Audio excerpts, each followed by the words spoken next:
Bueno, pues yo creo que vamos iniciando. Buenas tardes a todos y todas. Espero que se encuentren muy bien. Eh, Qué pena la voz de tarro que vamos a tener varios, porque hay un contagio masivo y todos tenemos gripa o similares. Eh, pero bueno, estamos aquí acompañándolos y pues agradecemos su presencia igualmente en la cátedra. Yo quiero iniciar con unos recorderis también de los manejos del programa y demás, y de los propósitos que tenemos en la cátedra. Sí, una gripa toda rara. Y después vamos a afincar los conceptos. Eso también pues es algo que les compartimos acá, porque el proceso pedagógico es algo que siempre se debe estar evaluando. Y con ustedes y sus retroalimentaciones, pues también nosotros aprendemos un montón a diario. Entonces, en el marco que algunos conceptos han quedado como ahí, como no tan claros, decidimos hacer la siguiente sesión, afincar los conceptos que se ven en la primera. Bueno, entonces vamos a iniciar como con este recorderis que también sus monitoras les compartieron con un flyer, y es estos tres propósitos, ¿no? Entonces tenemos un propósito de traducir un concepto. ¿Y qué significa traducir un concepto? Entonces le pusimos esto que para que fuera un poquito más gráfico, es que traducir a veces se relaciona mucho con las lenguas.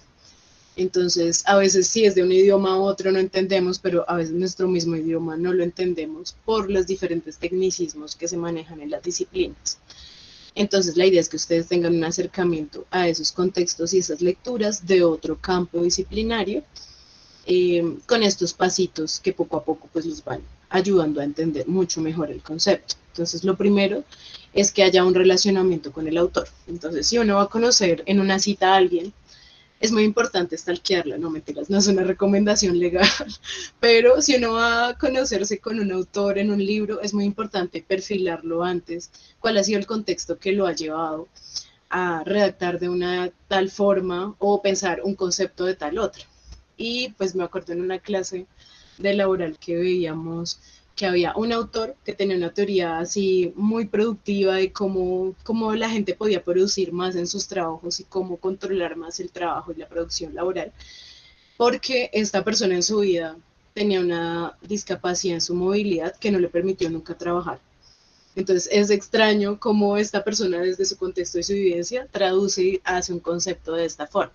Entonces ya una vez que tenemos ese acercamiento con el autor, después intentamos identificar cuál es la cosa que más repite, cuál es la idea que más repite o más utiliza ese autor a lo largo de su lectura. Y pues acá hay como algunos elementos, como lo más utilizado en análisis de texto, como lo más repetido, o lo que se expone claramente en la introducción del texto. Y después ya con esa identificación de, no sé, en este tenemos seguridad, igual tienen una pista en el programa de cuál es el concepto que buscamos trabajar en esa lectura. Ya intentamos delimitar cuáles son los elementos que pone el autor. Y cada autor le pone unos elementos diferentes al concepto. Entonces, yo estoy de acuerdo con esta comprensión, pero con esta otra no. El autor señala como ejemplos específicos que desarrollan el concepto. Y pues ya el último pasito que les ayuda como en ese elemento es delimitar el concepto en una sola palabra o en una sola frase, porque puede ser que sea muy amplio y cuando ustedes ya lo delimitan van encontrando cuál es la tesis eh, del autor y también cuáles son los tecnicismos que usa. Entonces acá les ponemos un ejemplo del perro. Pues esa fue una definición que encontramos en un diccionario, pero cuando ustedes después van y miran y esto se lo explican a no sé, a un abogado, de pronto hay algunas cosas que no entendemos bien o no recordamos bien, aunque todos en el colegio tenemos como unas preconcepciones de biología y demás, pero pues varias no las usamos en este momento y en nuestro campo profesional. Entonces la idea es delimitar eso para poder ejemplificar mejor a nuestros compañeros y compañeras de qué tratan esos tecnicismos y por qué son elementos fundamentales en la construcción del concepto. Entonces, una vez visto ese concepto, eso nos lo traen acá en una presentación didáctica. Ahora, también va a ser muy importante de aquí en adelante que empecemos a elaborar una buena pregunta. ¿Y qué significa elaborar una buena pregunta? ¿No? Entonces, el debate con el invitado va a ser una parte que vamos a priorizar de aquí en adelante en nuestras sesiones.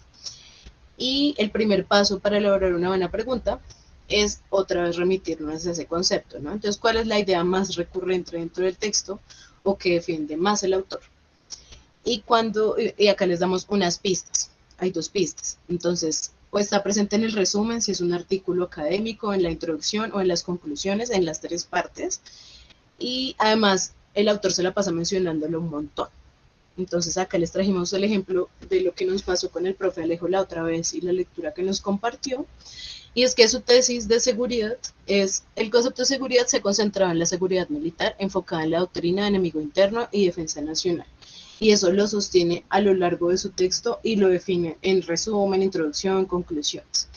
Una vez que tenemos eso, que identificamos esa idea, miramos cuáles han sido las posiciones de ataque y defensa. Y qué falta profundizar de eso, también desde lo que ya aprendimos de nuestra lectura. Entonces, no, a mí me pareció que el profe Alejo como que le falta profundizar el tema de ciudad y ciudadanía en su concepto. Y por lo tanto, mi pregunta tiene que ir encaminada ahí. Entonces, esta orientación de cuando yo tomo una postura frente a esta tesis del autor, si quieres, bájalo, por favor. Ya puedo traducirlo a una pregunta. Entonces, tal autor señaló, en este caso voy a ponerlo con Alejo, que el concepto de seguridad gira más en torno a ciudadanía. Y mi pregunta es que ahí le falta como complemento, ¿no? Entonces, no, esto no resultaría contradictorio con la tesis en relación a que la comprensión de este concepto solo se entiende en el marco de la defensa nacional. Entonces, mi pregunta o como que mi postura era, le falta esto, trabajar más lo de ciudad, ciudadanía, y el profesor solo se concentró en seguridad nacional. Entonces, por ahí va a ir encaminada mi pregunta y por ahí voy a intentar corchar al invitado. Pues no es para que lo intenten corchar, sino para enriquecer el debate y que se gesten más preguntas en el público. Listo, entonces ahí ya tenemos esta parte. Y la última, que es un recorderis para que no quede al final de la cátedra, es el trabajo que se va a hacer por grupos, ahí sí todos los grupos, como tarea para la semana. Es una tarea que va a quedar para el viernes. No, esa no, Juanca, la de los medios de comunicación, la de la noticia, como el flyercito que hicieron orientador.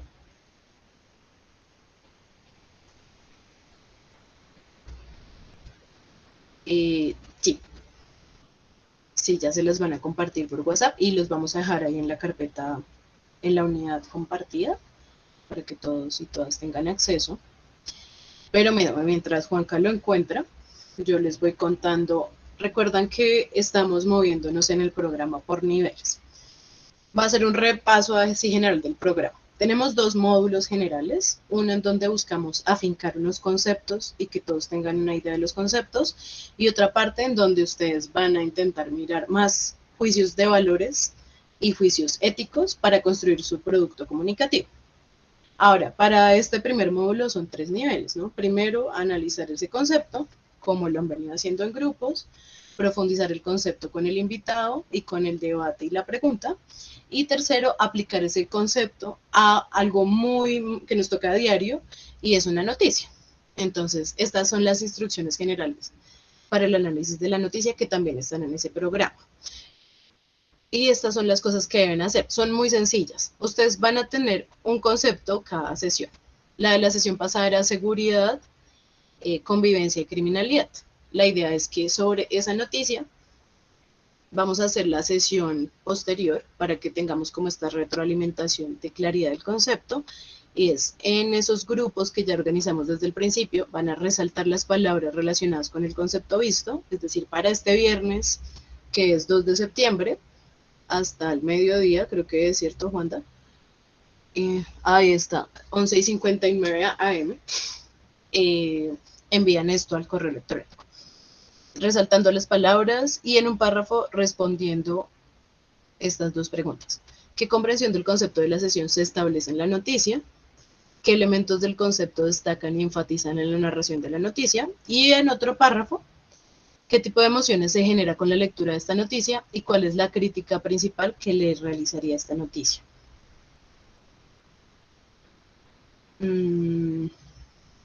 No sé cómo ven esa propuesta. Todo Juan. Dale, Fernando. Buenas tardes para todos y todos. Es que yo digo que es muy poco tiempo, porque es que hay otras clases que tenemos que hacer, entonces si nos ampliaran un poco el tiempo para poderlo hacer, si se pudiera, creo yo, no sé los demás qué opinan.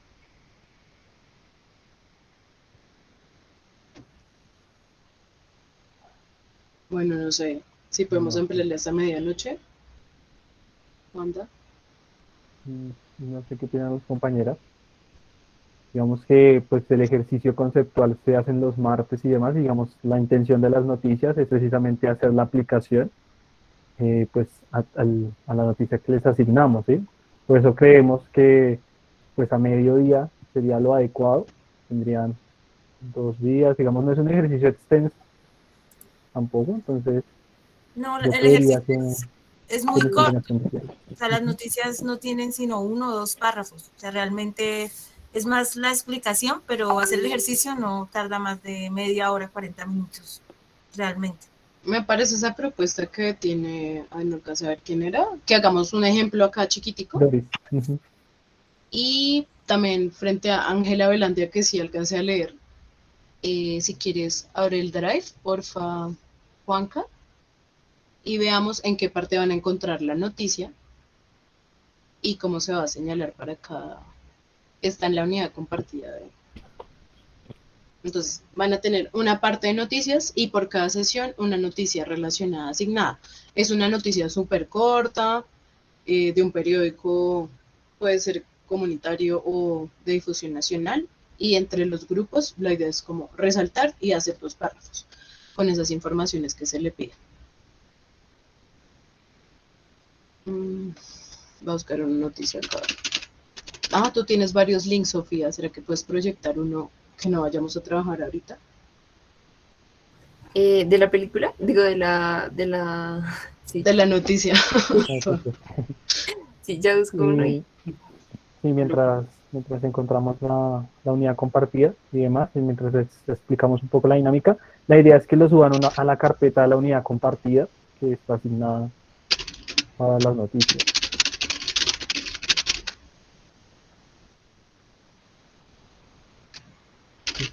Creo que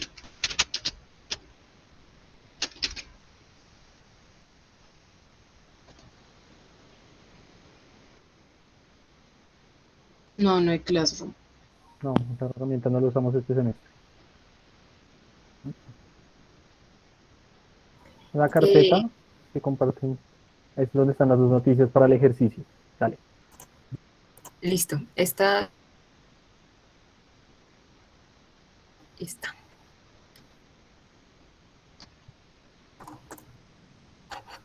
¿Ya lo están viendo ahí? Sí, justicia. Esa no es la que tenemos para esta vez, ¿cierto, Sofía? No, esta es otra. Ah, listo, listo. Entonces, el primer paso que tenemos que hacer ahí es resaltar las relaciones con seguridad. Entonces, vayamos bajando. Ya solo con el título, ¿qué relación hay con el tema de seguridad? ¿Hay alguna palabra que mande de una vez una relación con el tema de seguridad? Dale, Juan Sebastián. Tal vez ya el hecho de, pues, de Justicia. delincuentes implica pues que ya hay como peligro e incluso ya también como la justicia por mano propia hace parte yo creo como estrategia de seguridad, yo creo también como autónomo. Exacto. Ahí la van colocando y si quieren coloquen para puntos extra comentarios ahí al lado de por qué se relaciona con el tema de seguridad y convivencia. Si quieren bajemos. Y aquí, luego se registró un nuevo caso de justicia por mano propia, comunidad atracado a un conductor. En ese párrafo, 3 palabras que se relacionan otra vez. No, pero una que no se mencionó arriba, que me parece importante y tiene un anclaje en seguridad. Atraco. Bueno, sí, también esa no la había visto. Pues, va a resaltar yo comunidad.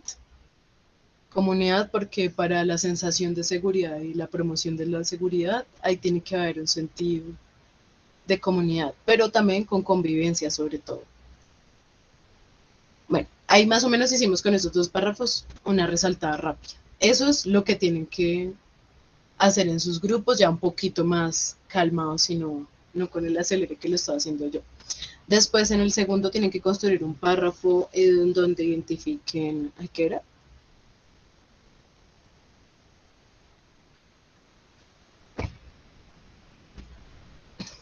Ah, ya, Si quieres ya comparto y lo vuelvo a poner. sí, o yo lo leo.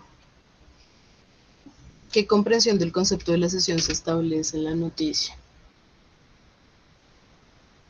No termino de leer la noticia, pero casi que se promueve un concepto de seguridad en el marco punitivo. Y ahorita lo vamos a ver un poco más claro cómo es esa relación, ¿no? Entonces, la seguridad para proteger unos bienes jurídicos determinados por el Estado de forma penal, o sea, con la intervención de delitos. Ese sería el concepto. ¿Y qué elementos del concepto se destacan y enfatizan en la narración de la noticia? Pues ahí está, justicia por mano propia, cómo los cogieron, atracos, resaltan mucho, por ejemplo, el concepto de que cometieron este ilícito, ¿no? Y sin que haya un sujeto detrás o cómo lo cometieron, bueno, eso puede ser como una forma de los elementos del concepto de seguridad. Ya ahorita voy a explicar el concepto, este lo estoy haciendo como borrador para que ustedes se lleven una idea de cómo hacer el ejercicio de análisis de la noticia. Pero ahorita con el anclaje conceptual van a entenderlo mucho más. Y en el otro párrafo, ¿qué tipos de emociones se genera con la lectura de esta noticia? Y no sé, Juanda y Karen que están acá como con la cámara, ¿qué emociones le genera que haya justicia por mano propia? Impresión, no sé, sorpresa, de pronto. Tenemos como estas sensaciones, digamos, muy espontáneas, ¿no? De decirlo de alguna manera. Exacto, y Karen. Sí, como una reacción como de pronto a la falta de estado, como, no sé, esa sensación como de inseguridad, que la gente debe actuar por sí mismo porque en realidad la policía como no está, como no sé, como cierto miedo. Listo. Intentémoslo definir en una lista de emociones, como Juanda, sorpresa, no redundando en el concepto como Karen. Ah, todo mala, no lo hagan como Karen. Entonces me siento insegura. ¿Qué significa sentirme inseguro? Como que afectaron en mí. Traducir eso de una, como delimitarlo un poco más en una emoción específica. Y ya el segundo, ¿cuál es la crítica principal que le realizaría esta noticia? Entonces, bueno, eso sí ya es más de opinión, ¿no?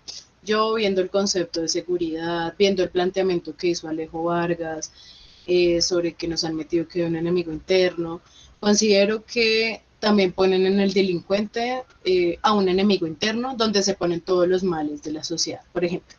Esa sería como una opinión. No, todo es en los grupos en los que están organizados. Pero ahora sí no solo son los 6 grupos de cada martes, sino todos los 42 grupos que tenemos. Y ya, más o menos esa es como la idea de lo que buscamos que hagan en la noticia. Como este va a ser un primer ensayo, les vamos a ser más suaves en la corrección de lo que realicen de análisis y ahí vamos mejorando conforme vayamos avanzando. Creo que habían 2 preguntas, una de Aura y otra de Daniela.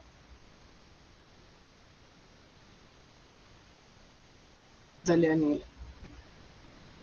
Hola, buenas tardes. Sí, es que no sé, estoy un poquito perdida porque yo expuse la sesión del 23 y pues ahí estoy en el grupo 26.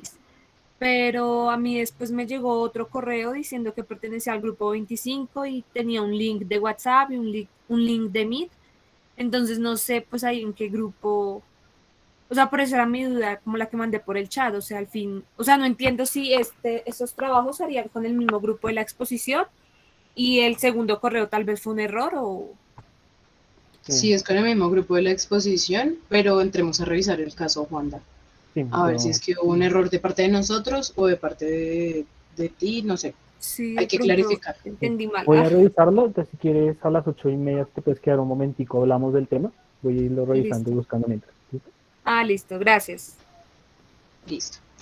Y, y entonces ya con esto yo creo que a las 11:59 AM del viernes no es tan complicado, sí. ¿Cómo la ven? Dale, Sonia. Bueno, pues no sé qué posibilidades hay de hacerlo a medianoche. Lo que pasa es que yo entiendo que el ejercicio no es tan complicado ni tan largo, pero pues ponernos de acuerdo entre todos a estas alturas es un poco complicado. De pronto desde la otra semana sí podría ser desde las 11:59 del mediodía. Listo. Entonces este viernes, como estamos ensayando cómo nos va, hagámoslo hasta medianoche, 11:59 p.m.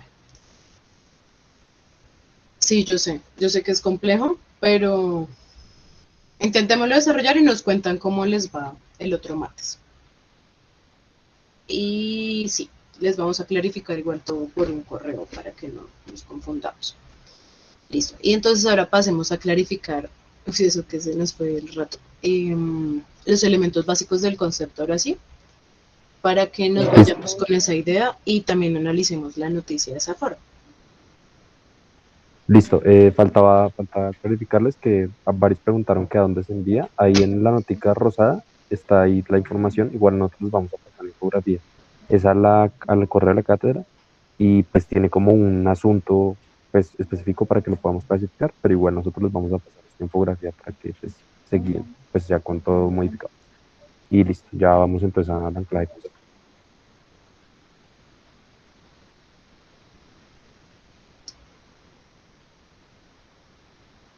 Sí, la idea es que trabajen en grupo.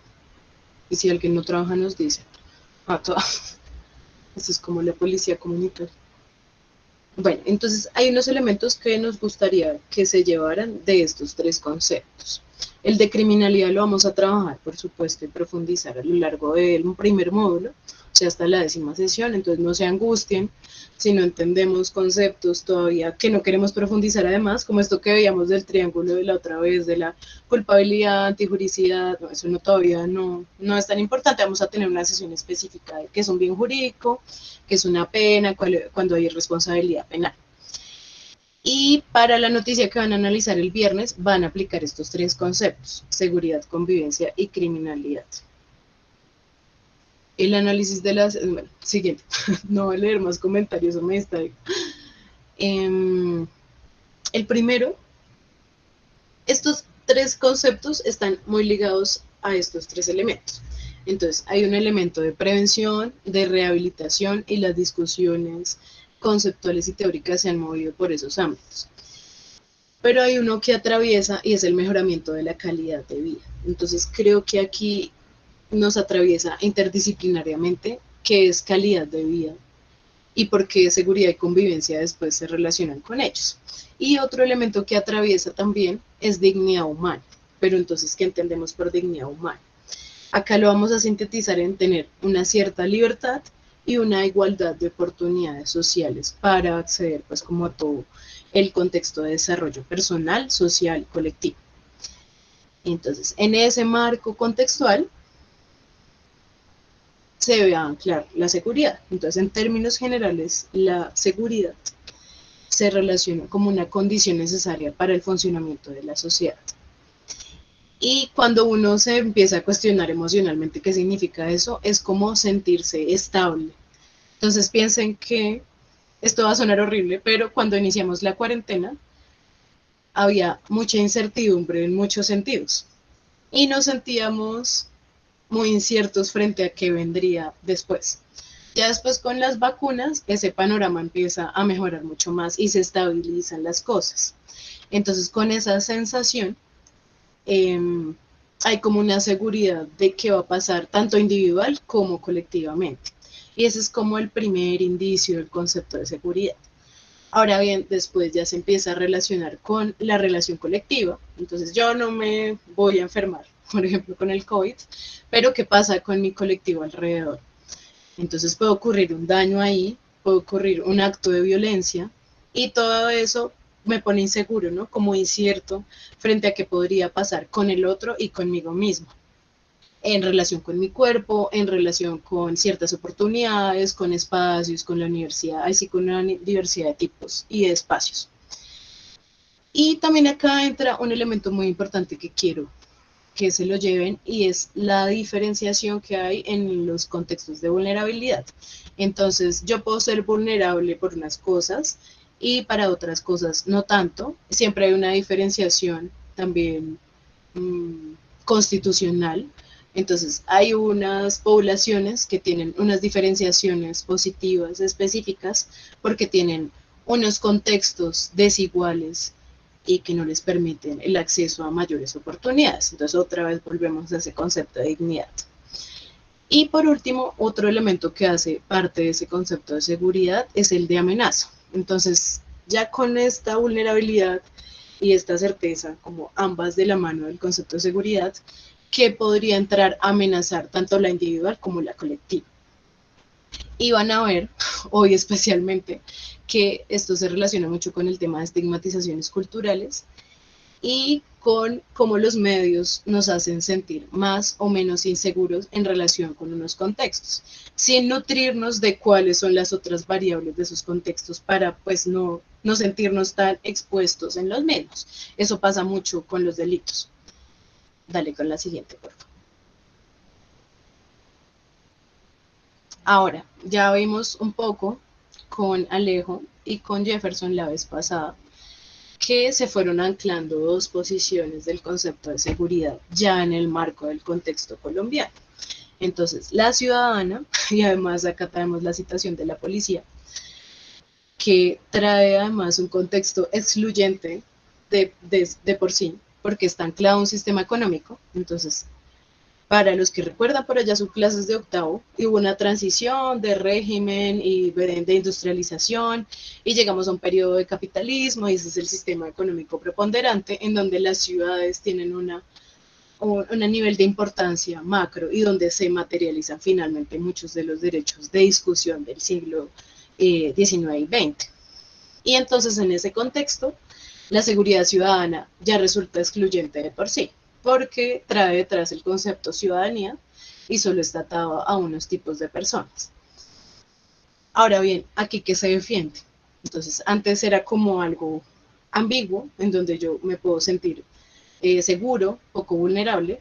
Acá ya es un bien jurídico protegido que engloba varios derechos de personas tomadas en conjunto. Y en nuestro sistema jurídico y en nuestro sistema cultural, la propiedad privada es uno de los elementos y de los bienes jurídicos más importantes a defender, muy relacionado con el sistema económico que pues se materializa. Y adicional, la seguridad ciudadana se relaciona mucho con la lucha contra la delincuencia y la protección al ciudadano. Entonces, que no me roben el celular, que el delincuente que está allá, como que lo tengamos lejos para no contaminar como estos barrios alegóricos donde se desarrolla una convivencia adecuada entre los vecinos y vecinas. Es más o menos esa visión resumida de la seguridad ciudadana, que prepondera no solamente acá, sino también como un enfoque latinoamericano. Y sigamos a la siguiente. Y para profundizar, una que sí se materializa mucho en Colombia y también atraviesa Latinoamérica, que la recalcó Alejo, es que la seguridad militar. Entonces, este concepto de seguridad casi que atraviesa la materialización de la seguridad y de todas las políticas públicas que se han desarrollado en materia de seguridad. Entonces, ¿qué significa eso? Que no hay amenazas, recuerden el concepto de amenaza al principio, militares o no militares que cuestionen los valores de la comunidad. Y la comunidad acá se entiende, sí, esas se las vamos a compartir.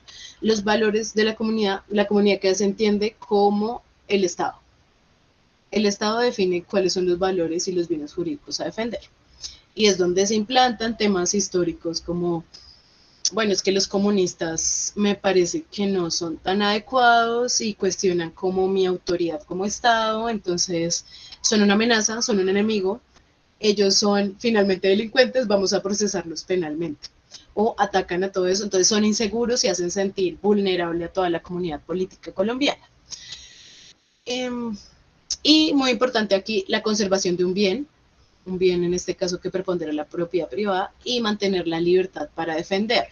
Entonces de pronto recuerden a María Fernanda Cabal diciendo como no, nosotros tenemos derecho a las armas porque si se van a meter a nuestras casas pues hay que podernos defender de alguna forma, tener toda esta libertad plena para defender. Y eso está muy anclado a esta ideología y a este marco político.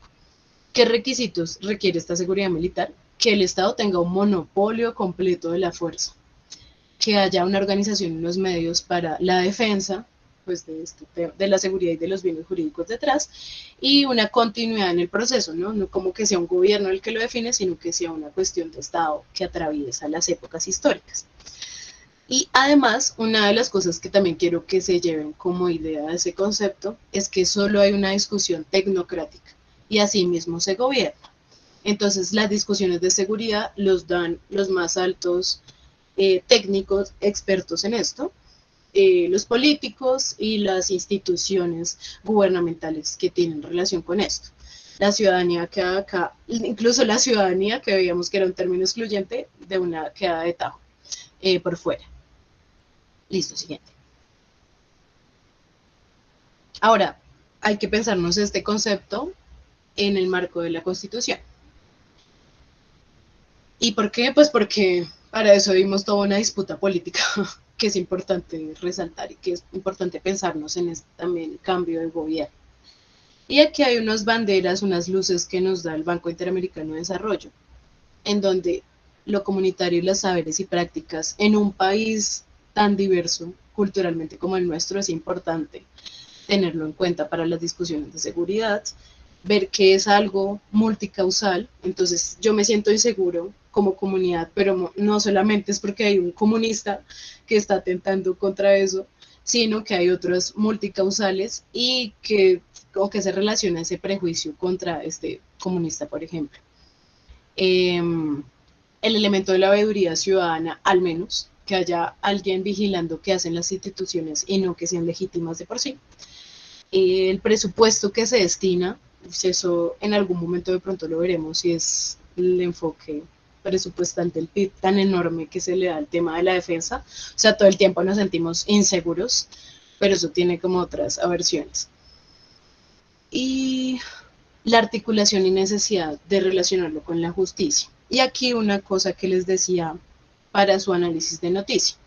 Entonces, la apuesta con la Constitución del 91 es una democracia más participativa que representativa. Es decir, que no haya un ente que nos diga cómo es la cosa, sino que nosotros también ayudemos a estructurar el funcionamiento del Estado.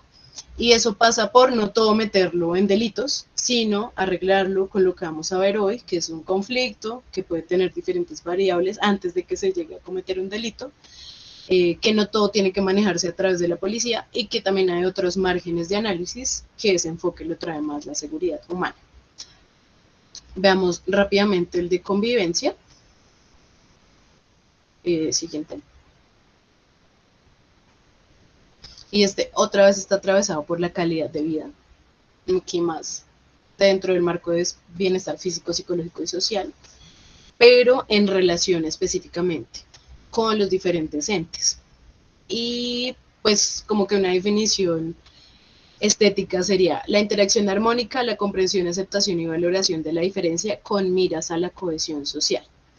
Muy ligado a esto también teóricamente, más desde la teoría liberal, que se llama el contrato social, ¿no? Entonces hacemos acuerdos para que nos entendamos en nuestros diferentes momentos, instancias e instituciones. Y acá pues el Estado resulta fundamental, pero, dale a la siguiente.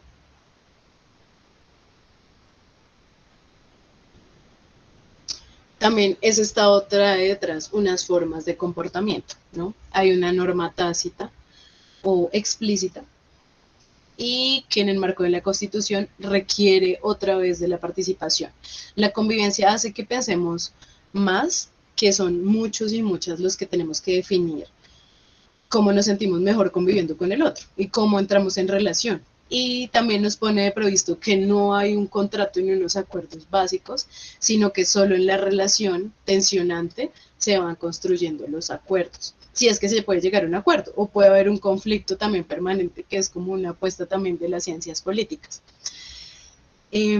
También se plantean soluciones a problemas estructurales, no solo es como yo me hablo aquí con el vecino, o cómo recogen acá el tema de las mascotas, sí, el tema de las basuras y las mascotas, sino que también hay unos problemas estructurales, económicos, socioeconómicos muy graves que hay que discutirlos y que no solamente le pertenecen a un ente, allá una institución lejana y representativa como el Estado.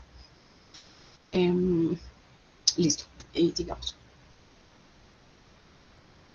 Y pues todo esto, estos dos conceptos que ya con esto les queda un poco más clarito, los relacionamos con la criminalidad por estos tres elementos, para que vayan sumándolo a su cajita de herramientas. Entonces, un conflicto es ese acto de violencia en su máxima expresión que rompe el tejido social de la forma que altera el sentido de seguridad y la forma de convivencia. Entonces, el crimen también es un conflicto que tiene otras multicausas y que llegó a un límite en donde ya la ruptura del tejido social es más que evidente y se rompieron muchas cosas del tejido social. Y es importante mirar ahí ya, como vemos con seguridad, la intervención de la justicia, de otras herramientas o de terceros que puedan ayudar a gestar de otras formas ese conflicto. Y que puedan decir como, uy, esto sería proporcional para castigar esto o tendremos que castigarlo o manejarlo de otra forma. Ese es el primer elemento para reflexionar. El segundo es que depende con el enfoque que nos vayamos, también tenemos diferentes resultados en la política criminal. Entonces, si nos vamos con un enfoque de esta seguridad, como la comprendimos, se ha materializado, entonces protección por protección, voy a protegerme y voy a poner todas las defensas que necesito, se termina volviendo como que castigar con y poner delitos y poner herramientas penales es lo más estratégico para resolver los conflictos de la sociedad. Mientras que si nos vamos más por esta línea de la convivencia, en donde hay conflictos, pero que tenemos que dialogar, como que hay diferentes tipos de actores y hay que realizar acuerdos frente a eso, podemos entrar a darnos otra oportunidad y otro pasaje por la resolución de conflictos con otras herramientas, antes de categorizarlas ya como un delito y estigmatizar a una persona como un delincuente. Entonces, bueno, ya con esas tres líneas, ahora sí le doy paso al tema de conflicto y delito, que es el que van a tener que discutir hoy y van a discutirlo con el propio actor. Entonces, Bueno, ¿ahí me escuchan bien?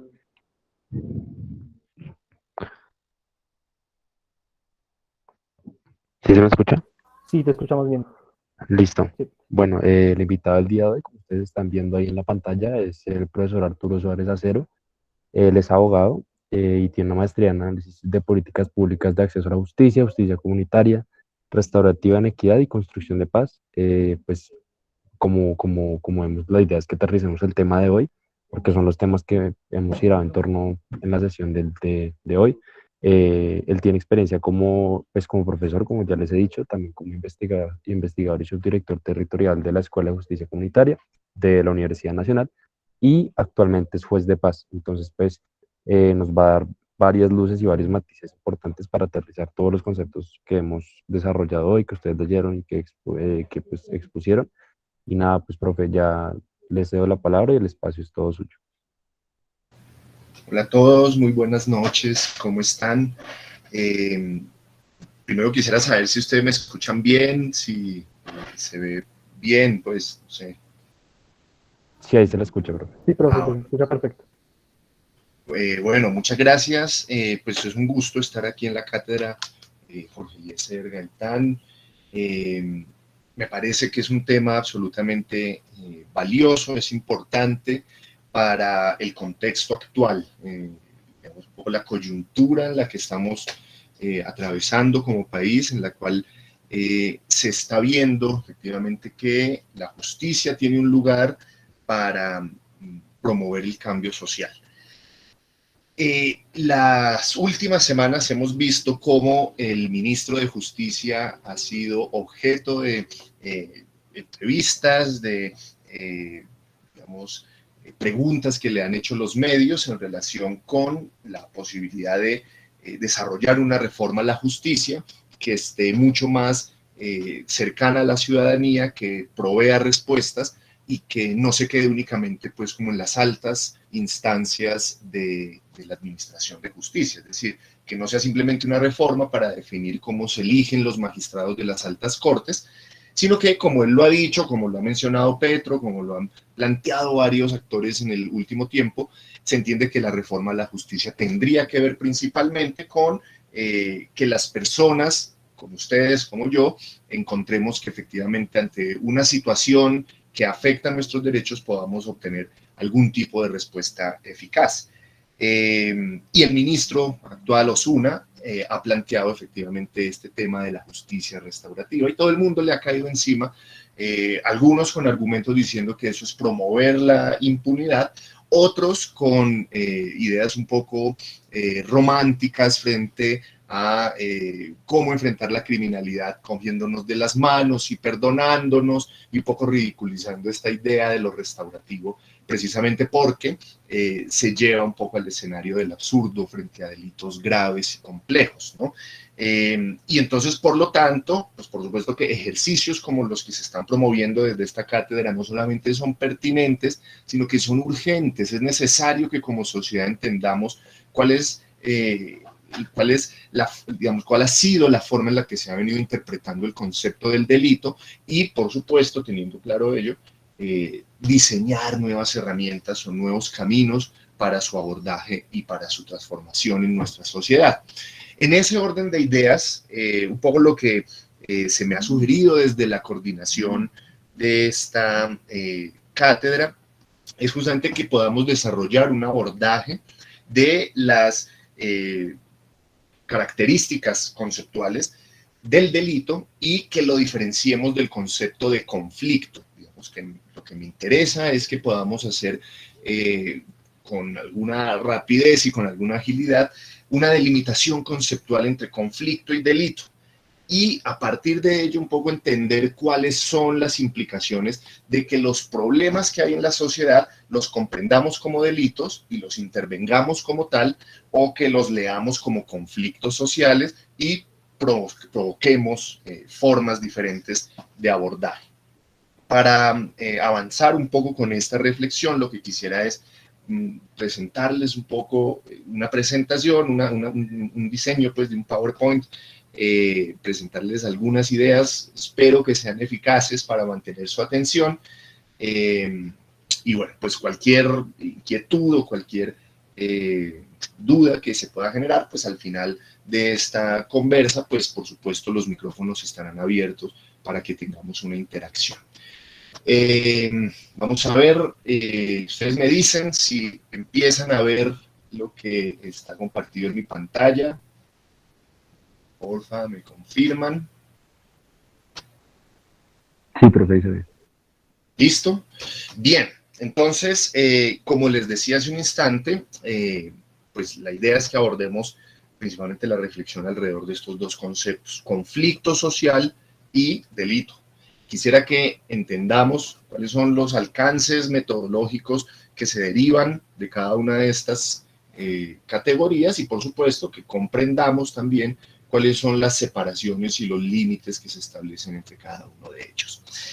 Así pues, entonces, lo que quisiera empezar planteando y con lo que quisiera, digamos, que nos ubicáramos, es principalmente con un paradigma, una forma de comprensión de la realidad que actualmente es hegemónica y que actualmente determina la forma en la que vemos la realidad. Esta es justamente una propuesta que se ha venido construyendo desde las ciencias sociales, desde diversos ámbitos de las ciencias sociales, en la que, por supuesto, la economía, el derecho, la sociología, la antropología, han venido estructurando una forma de entender la sociedad a partir del orden, de esta expresión que está aquí. Si ustedes lo analizan, creo que es bastante común que utilicemos expresiones como el orden social, o que escuchemos expresiones como el orden económico, el ordenamiento jurídico, siempre, digamos, una idea de que la sociedad está estructurada alrededor de un conjunto de reglas, de un conjunto de pautas que definen cómo los sujetos actúan y se relacionan entre sí, y cuáles serían también, por supuesto, el conjunto de reglas que les permite saber qué esperar legítimamente del comportamiento de otros. O sea, yo sé cómo me tengo que comportar en la sociedad, ¿sí? Hay normas en el derecho, hay normas en la sociedad que me dicen cómo me tengo que comportar, pero también me dan seguridad porque sé cómo se van a comportar las otras personas. A eso en las ciencias sociales se le ha venido denominando el paradigma del orden. Y básicamente lo que busca esta forma de comprensión de la realidad es que entendamos que el propósito, el mayor éxito de la sociedad es una sociedad ordenada. Por lo tanto, naturalmente, si hay situaciones que afecten el orden, vamos a entender que estas son anomalías, son situaciones inadecuadas que debieran ser inmediatamente reguladas. Es necesario restablecer nuevamente el orden. Por esa razón, desde la perspectiva del paradigma social del orden, no existen conflictos o no son concebidos como un elemento natural o consustancial con nuestra forma de relación, sino fundamentalmente como infracciones, como rupturas, como desequilibrios que se producen en ese orden social, económico, etc.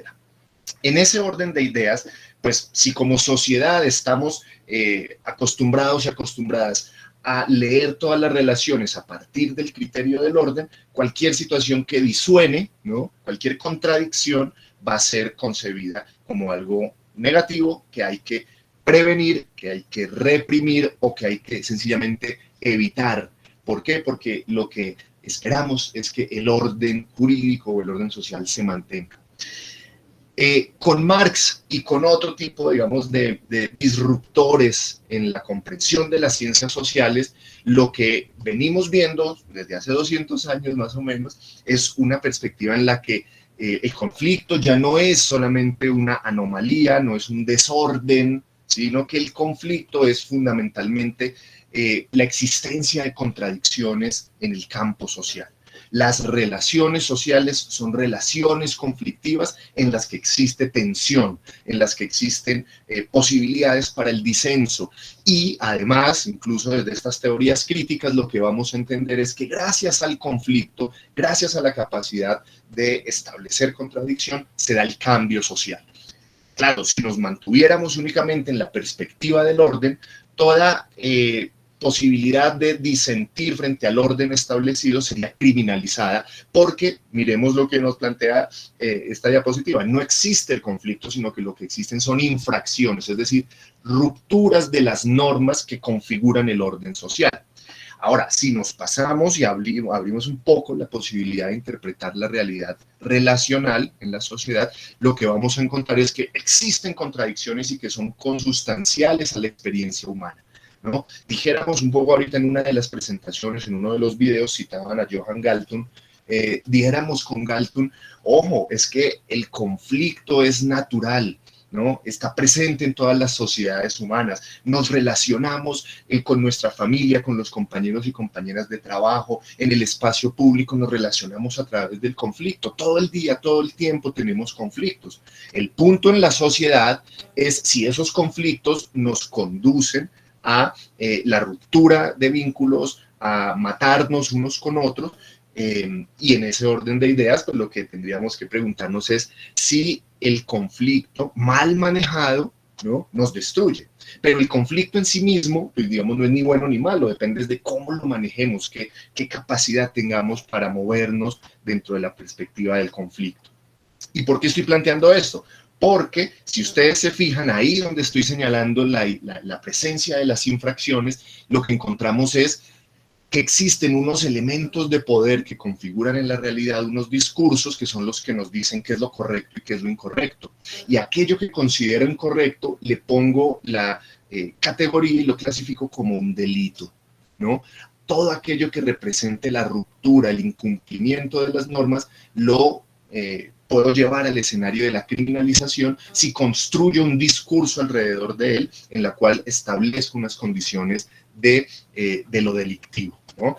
Claro, hay conflictos en la sociedad, pero si yo estoy parado desde el paradigma del orden, si yo estoy ubicado ahí, esos conflictos sociales los voy a ver como delitos. Piensen ustedes un poco en la criminalización de la protesta. La criminalización de la protesta es una expresión de conflictos sociales, de insatisfacciones, de necesidades no resueltas. Entonces, si yo estoy parado en el paradigma del orden, voy a ver las protestas sociales como una gran amenaza al orden establecido y por lo tanto mi respuesta es judicializar, criminalizar, encarcelar a todo el que se levante en una expresión de rebeldía popular. Ahora, si yo estoy parado en el paradigma del conflicto, puedo entender que la protesta social es un campo de contradicciones y seguramente habrán posibilidades para darle un manejo, para establecer líneas de conversación que seguramente me permiten transformar instituciones o me permiten replantear la manera en la que redistribuimos la riqueza o qué sé yo. Es decir, si yo estoy parado en el paradigma del orden, y veo la realidad y la intervengo de una manera, si estoy parado sobre el paradigma del conflicto, veo la realidad y la intervengo de otra manera. En ese orden de ideas, entonces, un poco lo que sucede, para poner un primer ejemplo, en los colegios. Hoy por hoy escuchamos que Claudia López sale todas las mañanas preocupadísima porque en los colegios están sucediendo situaciones que ella califica como delitos. Están robando, están violando, están causando lesiones personales. Por supuesto, eso nos preocupa como sociedad, pero pareciera que desde la perspectiva del orden, lo que nos corresponde es entrar a reprimir, entrar a controlar esas expresiones de desorden social o de indisciplina social. Si ustedes se fijan, buena parte de los conflictos escolares o conflictos que tienen lugar en los colegios buscan ser resueltos desde unos tipos de intervención que criminalizan las conductas y criminalizan a la juventud, criminalizan a determinados sectores sociales. Fotos que están aquí en la pantalla, el famoso plan mochila.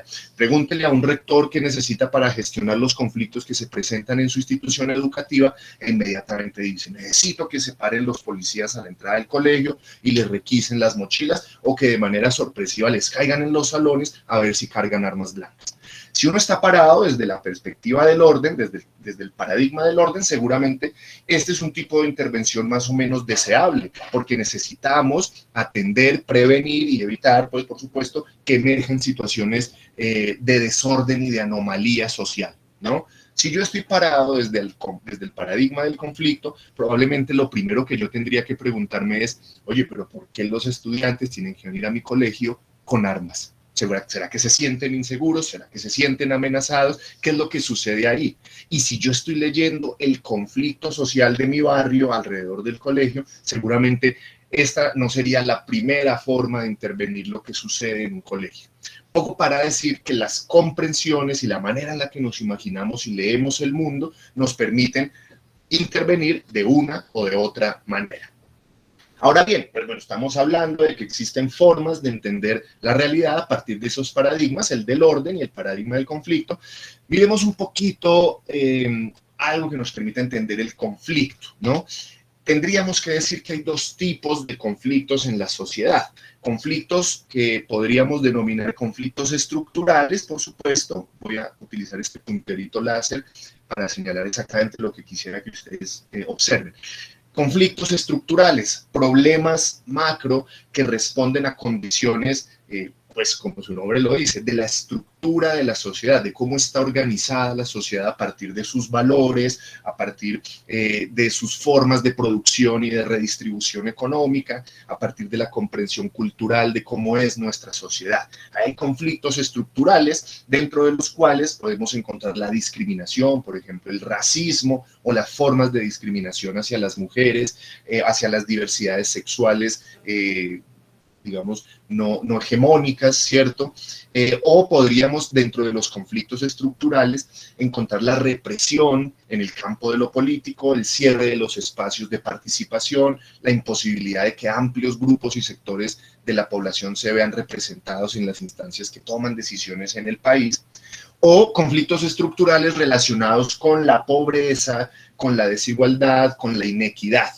Son conflictos estructurales porque, digamos, no son dos personas, ¿no?, que estén en contradicción, sino que es todo un sistema, ¿no? Es todo un estado de cosas, la sociedad occidental que discrimina a lo afro, a lo indígena, o la sociedad de consumo y el capitalismo que concentra de manera vulgar la riqueza y somete a amplias capas de la población a la desigualdad y a la miseria. ¿Sí ves? No es un conflicto que se resuelva digamos, atacando una expresión individualizada, sino que es todo un sistema, un estado de cosas en el que, pues por supuesto, vemos claramente el racismo, el clasismo, el machismo, digamos, como todas las formas en las cuales se expresan, digamos, las grandes contradicciones como sociedad.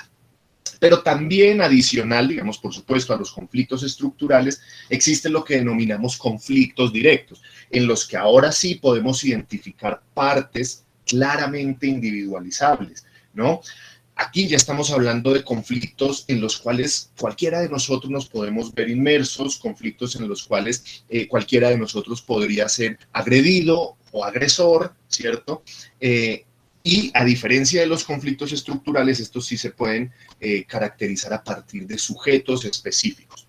Todos los conflictos, tanto los estructurales como los directos, tienen la posibilidad de ser intervenidos, solamente que no de la misma manera. Nosotros hablaríamos fundamentalmente de que los conflictos, ¿se acuerdan con lo que les decía al principio? El conflicto existe, no es ni malo ni bueno, sino que lo que importa es cómo se canaliza y cómo se transforma o cómo se interviene. Pues esa intervención se produce a través de dispositivos institucionales. Si yo estoy en el escenario de un conflicto directo, por ejemplo, con mis hijos o con mi esposa o con mi vecino o con mi jefe, hay claramente unas partes identificadas que contradicen entre sí, y a partir de ello, pues yo podría demandarlo, ¿sí? O podría solicitarle una mediación, o podría reclamarle, o podríamos ir a una negociación directa. A ese dispositivo, a ese canal para la intervención de los conflictos directos es a lo que genéricamente llamamos justicia. Hace un instante hablaban de una forma de justicia, la justicia restaurativa, pero antes, cuando estaban explicando un poco la idea del hombroso y del positivismo en el campo jurídico, se hablaba de una intervención basada en criterios de peligrosismo y amenaza social, y que la justicia entonces perseguía a las personas por su origen o por su fisionomía o por su origen social. Pues muy bien, esos conflictos en los que las personas, las partes están claramente identificadas, se gestionan a través de la justicia, ¿no?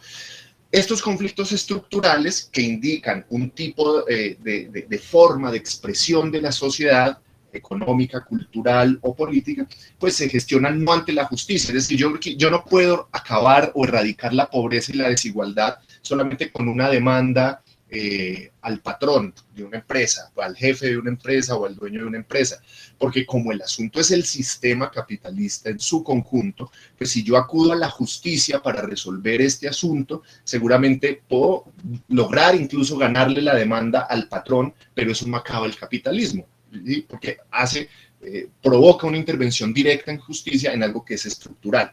Por lo tanto, el mecanismo, el dispositivo institucional para la gestión de conflictos estructurales es la política pública. Si yo quiero erradicar la pobreza y la desigualdad, diseño políticas públicas de redistribución del ingreso, diseño política social. O si quiero acabar con la discriminación, entonces produzco políticas públicas que reconozcan la diversidad étnica y cultural, produzco leyes antidiscriminación, etcétera, etcétera. Es decir, es a través de mecanismos de política pública que yo logro intervenir los conflictos estructurales. Y es a través de mecanismos de justicia que yo logro intervenir los conflictos directos. Aquí hay tres expresiones que ahorita las vamos a trabajar, pero baste decir que esa perspectiva del conflicto, entonces, quisiera que la entendiéramos como un tipo de relación social o como un conjunto de relaciones sociales, ¿no? Y aquí, pues las relaciones pues tienen muchas características, tienen texturas abiertas, nos permiten entender la manera en la que nosotros nos relacionamos con otras personas en la sociedad y cómo las otras personas nos afectan, etcétera, etcétera. Sin embargo, si estamos parados desde el paradigma del orden, y lo que hacemos es no ver conflictos, sino ver delitos, pues hay una narrativa muy clara que es esta que vemos aquí, el delincuente ideal. Estamos hablando del paradigma del orden, no vemos el conflicto, vemos delitos, y los delitos los cometen delincuentes. Entonces construimos una narrativa del delincuente ideal, ¿no? Entonces pensamos que la persona que comete delitos es como Don Vito Corleone, como El Padrino, ¿no? Es alguien malo en la sociedad, ¿no? Es alguien que comete delitos porque ese es su oficio y a eso se dedica, ¿no? Claro, a esa persona tendríamos que reprimirla porque comete muchos males, muchos daños en la sociedad. O podríamos pensar en Snake, el de los Simpson, ¿sí? El delincuente ideal, el que no aprende la lección, el que va a la cárcel, sale, reincide en la comisión del delito y vuelve a entrar a la cárcel y sale y reincide, ¿no? El delincuente ideal, el que nos imaginamos cada vez que pensamos en quien comete delitos. O pensamos en el famoso Pedro Navaja. Quizá ustedes son muy jóvenes para recordar la figura un poco sensual, un poco enigmática de este delincuente profesional, carterista, que estaba siempre como en la frontera de lo legal y de lo ilegal, pero siempre como un ladrón, ¿no? Como muy fino, pero a la policía nunca lo podía capturar, porque siempre pensamos en que el delincuente puede idealizarse a partir de cómo nos lo imaginamos, ¿no?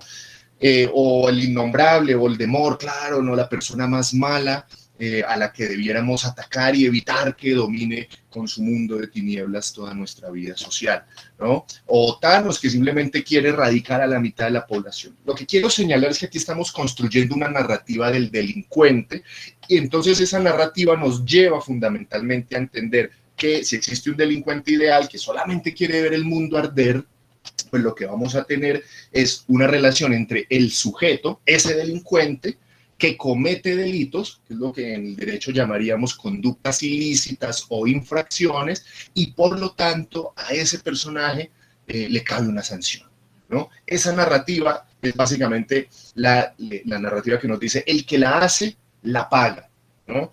Y en esa narrativa, pues lo que creemos y asociamos desde la idea del paradigma del orden es que todo el que comete una conducta ilícita es un delincuente. Entonces yo aquí me pregunto varias cosas. Seguramente en esta cátedra veo que hay 272 personas conectadas a esta hora. Seguramente aquí debe haber muchos delincuentes, ¿no? Porque seguramente en algún momento alguno o alguna de ustedes habrá ido a un fruver, habrá cogido una uva, se la habrá comido y no la habrá pagado. O sea, habría cometido una conducta ilícita. Y desde la perspectiva del paradigma del orden, lo que tenemos al frente son personas como las de estas fotos que les acabo de poner. O sea, aquí lo que tenemos son delincuentes, ¿no? ¿Por qué? Porque rompieron el orden social, porque rompieron la norma, porque cometieron una infracción. Sin embargo, esta narrativa a mí me parece problemática porque a lo que nos lleva fundamentalmente es a ver únicamente todas las infracciones y todas las rupturas que existen a lo normativo en la sociedad. Y dejamos de lado un poco la idea de que existen conflictos en la sociedad. Yo aquí lo que quiero hacer entonces es un poco traer eso que veníamos hablando hace un rato de los conflictos a esta narrativa del delito. Y entonces un poco lo que empezaría planteando es que, como decía hace un rato, el conflicto es un tipo de relación social en la cual se integran personas, ¿cierto?, que tienen una situación de contradicción, ¿sí? Contradicen por distintos motivos, disienten, son conscientes en mayor o menor grado de que existe esa contradicción y activan ciertas conductas para el logro de sus objetivos o de sus finalidades, ¿sí? Esa estructura, digamos, del análisis del conflicto directo lo que nos permite entender es que hay un choque de intereses con la contraparte, con mi esposa, con mi jefe, con mi vecino, con el señor que maneja el Transmilenio, qué sé yo. Sí, entre esas personas, con mi suegra, ¿sí? Hay una contradicción, tenemos un choque de intereses. Ella quiere que viajemos en vacaciones a Melgar y yo lo que quiero es quedarme en la casa descansando, ¿no? Hay un choque, hay una contradicción de intereses. Somos conscientes que existe esa contradicción y movemos conductas al respecto. Podemos conversar, sería un tipo de conducta, o podríamos sencillamente imponernos. ¿Quién grita más? ¿Quién amenaza más? ¿Quién dice yo soy el dueño del carro y yo decido qué se hace?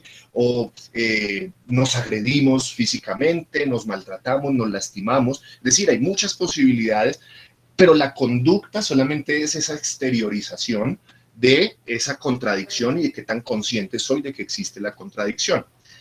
En términos del análisis de los tipos de conductas, podríamos decir que hay conductas pasivas, ¿no? Deje así, está bien, yo me someto a lo que usted quiere, o hay conductas agresivas. ¿Qué va a hacer? A ver quién nos va a ganar, ¿no? para un malo hay otro más malo, yo no me voy a dejar, yo me impongo porque yo soy el de la plata, o yo me impongo porque yo causo miedo, porque soy agresivo, porque yo pego, ¿no? Y esas conductas, que casi siempre coinciden con conductas agresivas, suelen en algunos momentos coincidir con conductas ilícitas. Si en el marco de una discusión por un conflicto que tengo con un amigo al que le presté plata y no me la ha querido pagar, ¿sí? Yo activo una conducta agresiva y lo cojo a golpes o le mando al de la moto, pues por supuesto que esas conductas agresivas podrían coincidir con lo que, de acuerdo con la ley, es ilícito, unas lesiones personales, una tentativa de homicidio o eventualmente un homicidio, ¿sí ves? Si yo tengo un conflicto al interior de la casa, con la esposa, con los hijos, ¿cierto? Y yo los agarro a golpes, seguramente eso coincide con una violencia intrafamiliar. Ahora, si yo quiero, porque necesito, tengo hambre, quiero comer algo, y entonces desarrollo una conducta agresiva, es decir, trato de garantizar mi interés, ¿no? Que se imponga mi interés, y voy a una panadería y me robo unos panes, ¿sí? Estoy desarrollando una conducta agresiva y coincide con una conducta ilícita que sería el hurto. Lo que quiero señalar aquí es que nosotros podemos leer el elemento, digamos, del delito únicamente desde esta idealización del delincuente, ¿cierto? Que nos parece que es reprochable, que nos parece que es peligrosa en la sociedad, o podríamos entender que detrás de los delitos probablemente existen situaciones de conflicto que dan origen a ellos. Pero eso no hace que ninguno de ustedes necesariamente, ¿cierto? Por levantarle la voz a una persona con la que tienen un conflicto o por salirse de casillas, sean necesariamente Voldemort o sean Snape o sean cualquiera de estos malos que veíamos hace un rato. Seguramente son personas en conflicto y en algún momento esos conflictos pueden constituirse en delitos.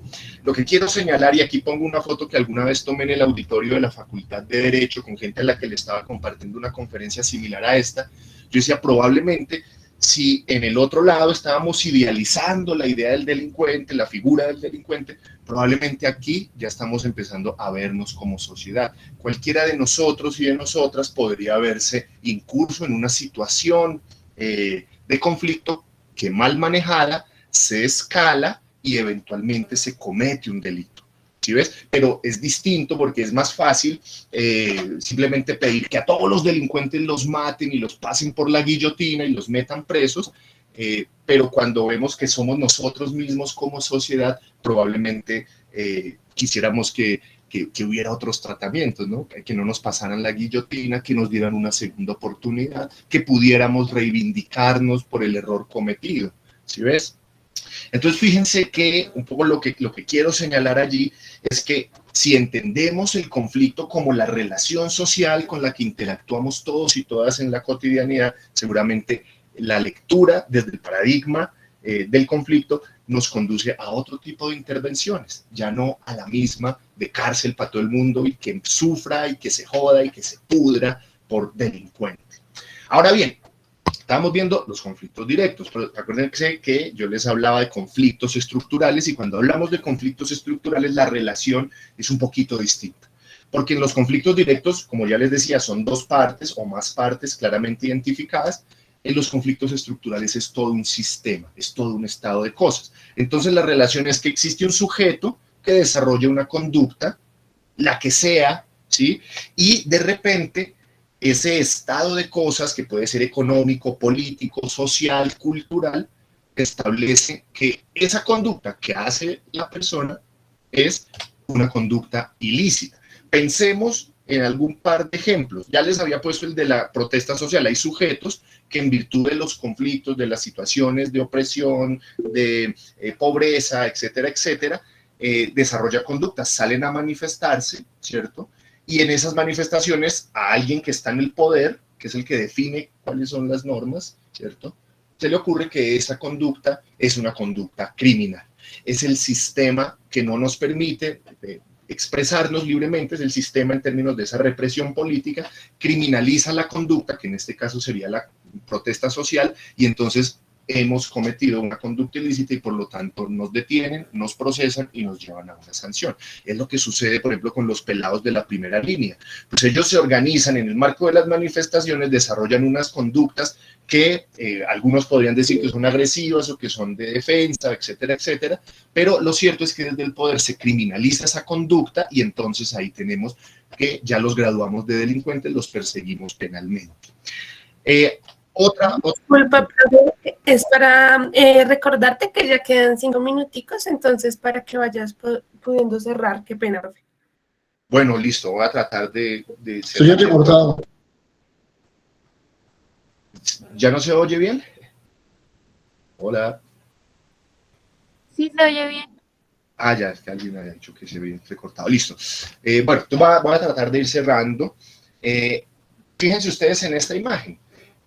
Una situación de pobreza, una situación en la que el campesino no tiene las condiciones para desarrollar su vida en condiciones de dignidad, porque pues, sabemos que existen unas situaciones de atraso completamente injustificadas en el campo, y lo único que se te ofrece como campesino, como productor, para que alimentes a tus hijos es sembrar la hoja de coca, raspar, entregar pasta base. Eso es la economía regional, eso es lo que sucede en el Catatumbo, sucede en el Magdalena Medio, sucede en el Pacífico Nariñense, etc. Ahí tú estás desarrollando una conducta que en principio pues es una conducta de subsistencia, es una conducta de carácter económica, pero luego, ¿sí?, desde el Congreso criminalizan, por el marco de la guerra contra las drogas, criminalizan el cultivo y el procesamiento de la hoja de coca. Y entonces, en ese momento te volviste delincuente. Tú eras campesino o campesina, pero en un momento, en clave de estos conflictos estructurales, a ti te criminalizaron, seguro te capturan, vas preso y, por supuesto que no se está resolviendo la situación del narcotráfico, pero a ti te criminalizaron y te llevaron a responder ante el sistema penal. Claro, ahí tendríamos entonces naturalmente que entender que por supuesto que el delito es una construcción social, es una enunciación que nos dice, oiga, en la sociedad hay ciertas conductas que vamos a considerar por fuera del marco de la ley, ¿cierto?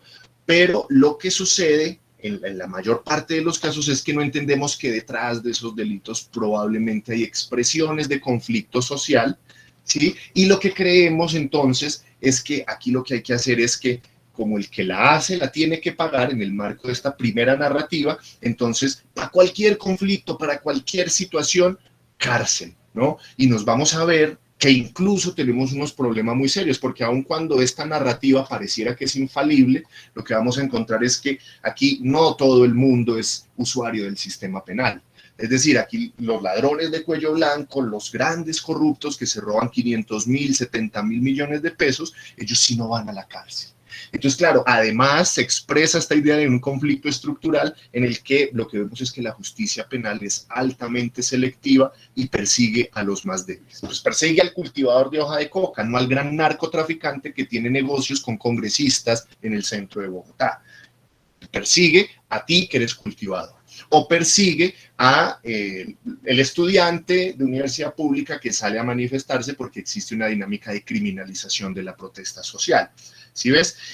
Ahí un poco lo que quisiéramos señalar es que si nosotros distinguimos entre el delito y el conflicto, podríamos tener, según el paradigma desde el cual nosotros estemos ubicados, distintos tipos de intervenciones. Yo les tenía algunos ejemplos que a mí me parecía interesante que pudiéramos trabajar, pero seguramente podemos buscar otros espacios para presentárselos. Así que como no voy a tocar los dos ejemplos, hay unos ejemplos sobre procesos de tratamiento con adolescentes que han cometido delitos con ocasión del consumo problemático y las adicciones de drogas, y unos casos en zonas rurales en donde hay presencia de grupos armados en los que las comunidades han gestionado pacíficamente conflictos. Pero esos ejemplos los podemos tocar después. De momento lo que me interesa es que entendamos que según cómo nos paremos frente a los delitos, frente a las infracciones o frente a los conflictos, pues por supuesto que se va a modificar el criterio o el sentido de esta expresión tan problemática. Hacer justicia, se hizo justicia en un determinado caso, ¿no? Aquí lo que tendríamos que empezar a trabajar es precisamente en cómo recuperamos y reposicionamos el conflicto como la principal unidad del análisis para la intervención. Y ojo, esto no es un tema solo de abogados, esto no es un tema para fiscales, esto no es un tema para jueces únicamente, esto es un tema que como sociedad debiera permitirnos reflexionar. Porque es que los políticos proponen en campaña, ¿no? ¿Usted qué va a hacer para mejorar la seguridad en las ciudades? Vamos a construir más cárceles, ¿sí? Vamos a construir más cárceles, vamos a mano dura, vamos a llevar a que todo el que comete el delito pague con la pena más alta, etcétera, etcétera. Y todos y todas, así sean contadoras públicas, médicas, arquitectas, los conductores de taxi, los albañiles, los profesores, todos, aun cuando no sean abogados, participamos de una mirada cultural del hacer justicia. Y lo que esperamos cuando decimos que se haga justicia es que los malos se vayan a la cárcel y lo pasen muy mal. Pero pensando en los malos, en esos que les digo, en Vito Corleone, en Snake, en Voldemort, etcétera, etcétera. Esos son los que esperamos que vayan a la cárcel. Y claro, pues como no leemos el conflicto social, nos sentimos que con eso ya es suficiente, cumplí mi deber como ciudadano, voté por el político que prometía más cárceles. Y lo que tendríamos que hacer es reposicionar el conflicto para entender como sociedad cómo es que vivimos, para entender por qué las violencias domésticas están en la casa y por qué hay gente que comete delitos de violencia intrafamiliar y qué respuesta podríamos entregar más que simplemente llevar a los agresores a la cárcel. Cómo pensamos en las necesidades de las víctimas que fueron agredidas en el marco de un conflicto. Cómo pensamos en no criminalizar poblaciones enteras, a los venezolanos por el hecho de ser venezolanos y vivir en Bogotá. ¿Sí ves? Y ahí, pues por supuesto, tendríamos que empezar a cuestionar la idea de que la justicia solo es justicia cuando hace daño, cuando deteriora, cuando viola, restringe los derechos de aquel que consideramos que es un indeseable social. Y eso, de acuerdo con el último video que presentaron las compañeras hace un instante, tiene mucho que ver con lo restaurativo. Tiene que ver con que, claro, por supuesto que hay conflictos que involucran a dos partes, pero también hay conflictos estructurales que involucran a toda la comunidad y que como sociedad debieran permitirnos pensar que mejores formas de intervención permiten que se generen más oportunidades en la sociedad y que con más oportunidades pueda haber más seguridad y mejor calidad de vida. Eso era entonces pues lo que les iba a compartir. Tenía otras cosas, pero bueno, el tiempo no nos permitió.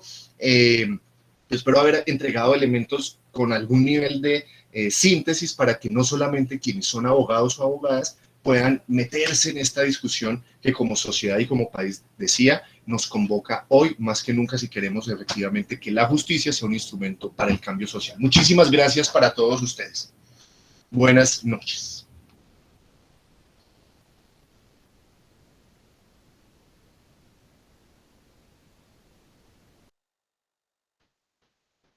No, pues muchísimas gracias, profe Arturo. No sé si me está escuchando, pero hemos estado aquí súper maravillados en el grupo haciendo muchísimos comentarios sobre lo que su merced dice. Yo creo que no vamos a alcanzar a hacer el debate porque se nos corrió un montón el tiempo, pero pues yo les propongo a los chicos que no sé, pues ya tenemos como un listado de preguntas y de pronto se los compartimos a su merced para después compartírselos en un video, aunque no sea en un diálogo porque pues ya llevamos tiempito acá, ya estamos todos un poquito agotados. No sé qué le parezca, profe Arturo. No, de una, por supuesto que sí. Si luego nos pegamos una conversa, ustedes me dicen, mire, esto fue lo que preguntó la gente, podemos hacer un pequeño video o algo así, o eventualmente si hay tiempo en otra sesión, pues también, ¿no? Ustedes podrían contar con mi disposición para otros momentos, pero no, como ustedes lo definan, estará bien. No, claro que sí. Bueno, muchas gracias, profe Arturo. Y bueno, pues si quieres cerrar, Wanda, por favor, nuestro maestro de ceremonias. Vale, no siendo más, espero que hayan disfrutado esta sesión, que haya animado un poco el debate en torno al delito y el conflicto, que hayan salido con algunas reflexiones, con algunas preguntas. Esa es la intención, que salgan con bastantes inquietudes al respecto y nos vemos dentro de 8 días con nuestra siguiente sesión. Por favor, se queda el grupo 6 con Madeline, por favor, no siendo más. Gracias.